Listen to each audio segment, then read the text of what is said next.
First ever factory outlet, Chandanagar, Mukunda Jewelers, opening soon. No making charges.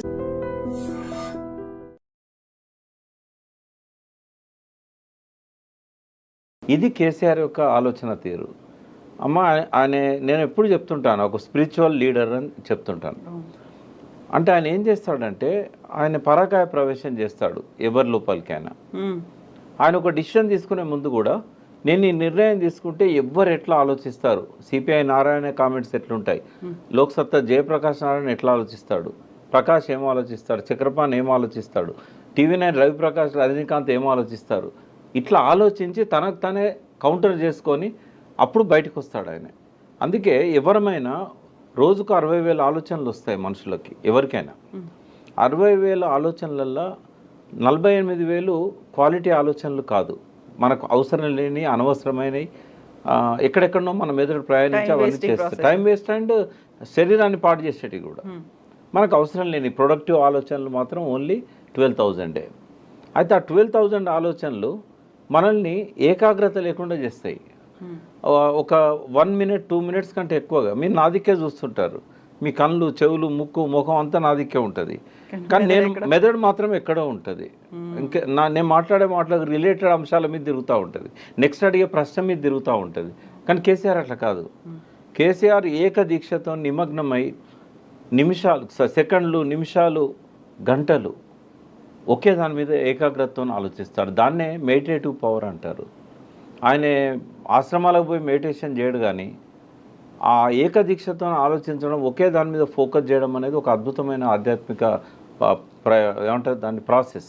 అయితే ప్రకాష్ గారు ఇప్పుడు అంత ఆలోచన చేస్తున్నారు, ఎక్కడెక్కడ ఏమవుతుంది, దానికి సంబంధించి వచ్చేటువంటి రిపర్కేషన్స్ ఏంటి, ఇవన్నీ ఆలోచించినప్పుడు ఇక్కడ అన్ని బోల్డ్ అని ప్రశ్నలు కనిపిస్తున్నాయి. నెక్స్ట్ ఏం జరుగుతుంది, ఎంతమంది వెళ్తారో, ఆపే ప్రయత్నం ఏమన్నా జరుగుతుందా, ఆ తర్వాత బీఆర్ఎస్ భవిష్యత్తు ఏమవబోతుంది, ఎంతమంది, ఇన్ని రకాల క్వశ్చన్స్ ఉన్నాయి.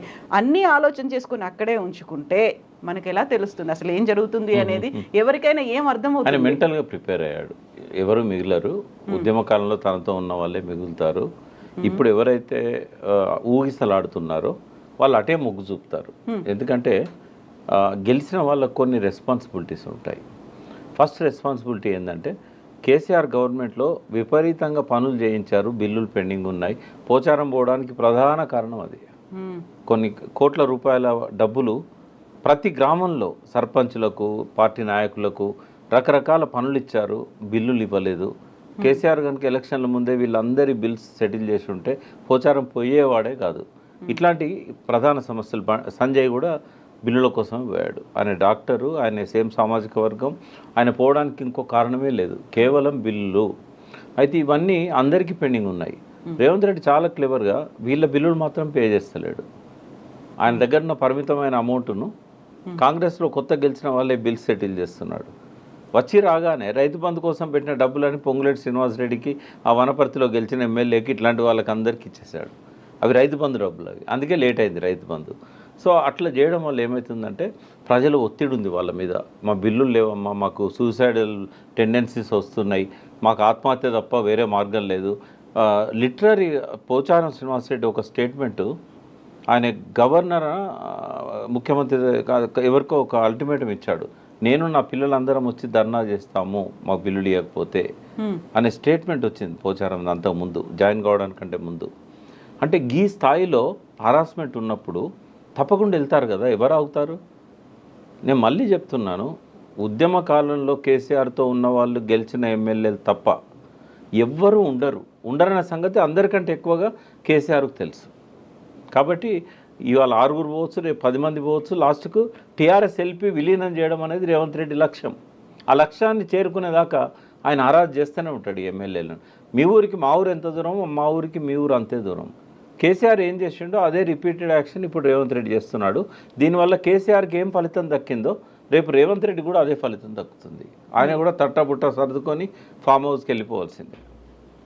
దానికి కొంచెం టైం ఉంది కదా, ఇంకా 5 ఏళ్ల కాలం అయితే 5 ఏళ్ళు కూడా ఉంటుందని ఎందుకు అనుకోవాలి? ఇప్పుడు తన టీము తను తయారు చేసుకుంటున్నాడు. ఏమైందమ్మా, 63 మందిలో ఆయనతో ఉన్నది హార్డ్లీ 30 నుంచి 35 మంది. అది కూడా ఆయన కొత్తగా టికెట్లు ఇచ్చి గెలిపించుకున్న వాళ్ళు కొందరు. ఈ 30 నుంచి 35తోనే ఆయన గవర్నమెంట్ కాపాడుకోలేడు. ఒక పెద్ద ఏమంటారు కల్లోలం ఇవాళ జరుగుతూ ఉంది కాంగ్రెస్లో, రాష్ట్ర కాంగ్రెస్ పార్టీలో. ఒక సముద్రంలో కదా సునామీ వచ్చే ముందు కల్లోల జలాలు ఎట్లుంటాయో, ఆ సునామీ రాకముందు ఉన్న పరిస్థితే ఇవాళ వీళ్ళ పార్టీలో ఉంది. కాబట్టి ఇవాళ Ponguleti Srinivasa Reddy first threat, Uttam Kumar Reddy second threat, Bhatti third threat. అక్కడనేమో అనుమానాలు మొదలైనాయి రేవంత్ రెడ్డి మీద. ఎట్లా గెలుస్తారు? బీజేపీ 8 సీట్లు ఎట్లా గెలిచింది?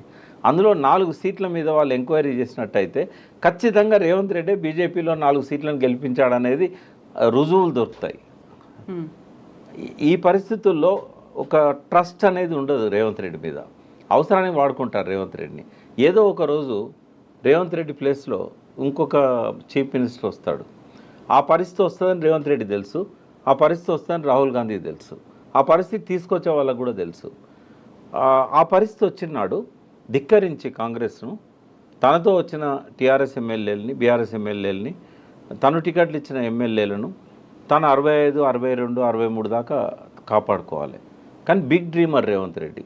ఆయన 70, 80 దాకా తన సంఖ్యను తీసుకుపోవడానికి ఎవరితోనైనా అండర్స్టాండింగ్కి వస్తాడు. ఇవాళ చంద్రబాబును దించాడు, రేపు మోడీతో ఉన్న సయోధ్యను ఉపయోగించుకొని ఆ బీజేపీ 8 మంది ఎమ్మెల్యేలను కూడా తీసుకొస్తాడు. ఆ ఈడీని, సిబిఐని తనకు దరికి రాని ఎమ్మెల్యేల మీదకి పంపిస్తాడు. ఏదైనా జరగవచ్చు. ఇప్పుడు ఏదైనా జరగవచ్చు. రేవంత్ సర్కార్కి కావాల్సినటువంటి ఆ మద్దతు ఎమ్మెల్యేల దగ్గర నుంచి లేదు అనుకున్నప్పుడు కేసీఆరే ఒక రకమైన స్ట్రాటజీని ఉపయోగించి తనకున్నటువంటి ఈ ఎక్స్పీరియన్స్ ఇంతకాలం జరిగిందంతా చూసిన తర్వాత ఆ దిశగా ఎందుకు ఆలోచించలేకపోయారు? మరి కేసీఆర్కి ఇప్పుడు ఒక మంచి సమయం దొరికిందమ్మా. ఆయన ఒకటి ఫస్ట్ హెల్తీగా ఉండడానికి రిలాక్స్ కావాల్సిన అవసరం ఉంది. రెండవది మళ్ళీ లేవడానికి వాళ్ళు ఏమంటున్నారు, వాళ్ళ పార్టీ వాళ్ళు ఫీనిక్స్లో నుంచి కేసీఆర్ మళ్ళీ లేస్తాడు ఒక పక్షిలాగా, ఫీనిక్స్ పక్షిలాగా. నేనేమంటున్నా, అంత అధ్వాన్నమైన పరిస్థితి మీకు లేదు బాబు, బూడిద కాలేదు మీరు. ఇవాళకి మీకు గ్రామాలలో వార్డు మెంబర్ల దగ్గర నుంచి జిల్లా పరిషత్ చైర్మన్ల దాకా పటిష్టమైన లీడర్షిప్ ఉంది, 60 లక్షల మెంబర్షిప్ ఉంది, క్రియాశీలక కార్యకర్తలు ఉన్నారు. చేసిన తప్పేందంటే వాటిని అనుసంధానం చేయలేదు. ఒక దారం సూది పట్టుకొని పూలన్నీ వెతుక్కుంటూ కూర్చుకుంటూ పోయినట్టయితే కేసీఆర్కి ఒక అద్భుతమైన మాల ఏర్పడుతుంది, లీడర్షిప్ మాల. ఆ పని చేయడానికి ఇప్పుడు ఆయనకు ఆ విశ్రాంత సమయాన్ని ఉపయోగించుకున్నట్టయితే ఒక్కటి గుర్తుపెట్టుకోండి, కేసీఆర్ బలం ఎమ్మెల్యేల స్ట్రెంత్లో లేదు, కేసీఆర్ బలం ఎమ్మెల్సీలలో లేదు. కేసీఆర్ బలం ప్రజల లోపల రేకెత్తుతున్న కొత్త ఆలోచనలు, పశ్చాత్తాపం లోపల ఆయన బలం ఉన్నది. ఇవాళ జేకొట్టిన చేతులే ఇవాళ నిరుద్యోగుల పిడికిళ్ళై బిగిస్తున్నారు.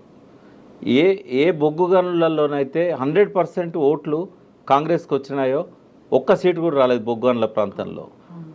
ఆ బొగ్గు గనుల లోపలనే ఇవాళ మంట మండుతున్నది, గనులు వేలం వేసినందుకు. రైతుల లోపల అసంతృప్తి కాళేశ్వరం నీళ్లను ఏసంగి పంటలకు ఇవ్వకుండా మార్చిన నాడే మొదలైంది. మళ్ళీ ఆత్మహత్యల దిక్కు సమాజం పోతున్నది, చేనేతకారుల ఆత్మహత్యలు పెరుగుతూ ఉన్నాయి. ఇవన్నీ కేసీఆర్ బలం అమ్మ. ఈ ప్రజల లోపల వస్తున్న అయ్యో మేము తప్పు చేశామనే ఒక పశ్చాత్తాపం, అది 1% ప్రజల్లో ఉన్నా కూడా అందులో కేసీఆర్ బలం ఉంది. నిరాశ నిస్పృహల్లో కేసీఆర్ బలం ఉన్నది. అయ్యో కేసీఆర్ ఉన్నప్పుడు ఇట్లా జరగలేదే అనే ఆలోచనలల్లో కేసీఆర్ బలం ఉన్నది.